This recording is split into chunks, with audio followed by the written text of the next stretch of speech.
अस्सलामु अलैकुम, खुश आमदेद।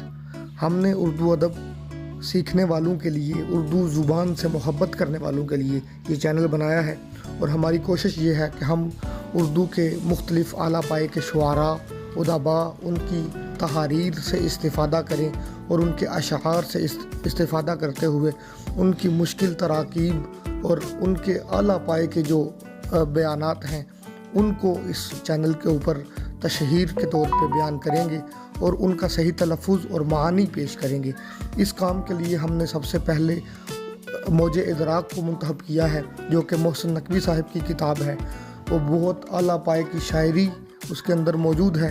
हमने पिछली वीडियो के अंदर उनकी शायरी के कुछ बंदों का सही तलफ़ुज़ पेश किया था। अब इसमें हम उन अशार का जो मानी है और एक बार फिर तलफ़ुज़ जो है वो दोहरा रहे हैं।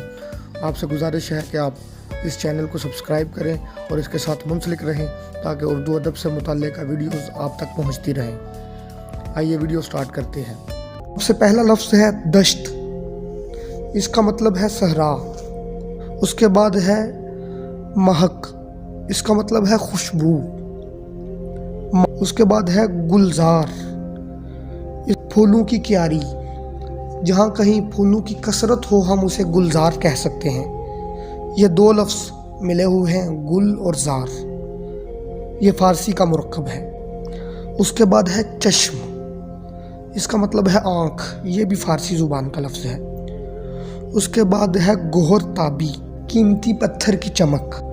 गोहर ये कीमती पत्थर को कहते हैं और ताबी ये ताफ्तन मस्दर से है, इसका मतलब है चमक।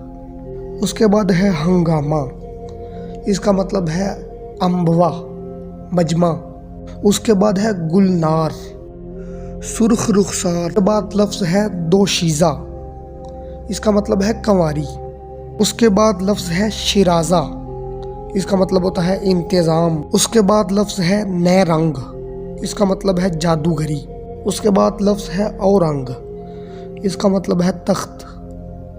ये तमाम के तमाम फ़ारसी ज़ुबान से थे। बाद लफ्ज़ है आलम, इसे लोग आलिम पढ़ते हैं। आलिम गलतुल आम है। आलम इसका सही तलफ़ुज़ है और इसका मतलब है दुनिया।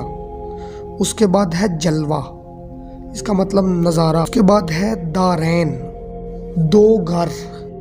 उसके बाद लफ्ज़ है किदम, किदम का मतलब होता है पुरानापन। उसके बाद लफ्ज़ है अफ़कार, ये फ़िक्र की जमा है। अगर कोई लफ्ज़ रह गया हो इन अशार में, ऐसा हो जिसे मैंने माना तलब या वजाहत तलब ना समझा हो, लेकिन आप उससे नावाकिफ़ हों, तो आप वो पूछ सकते हैं। मैं इंशाअल्लाह आपको जल्द बता दूंगा।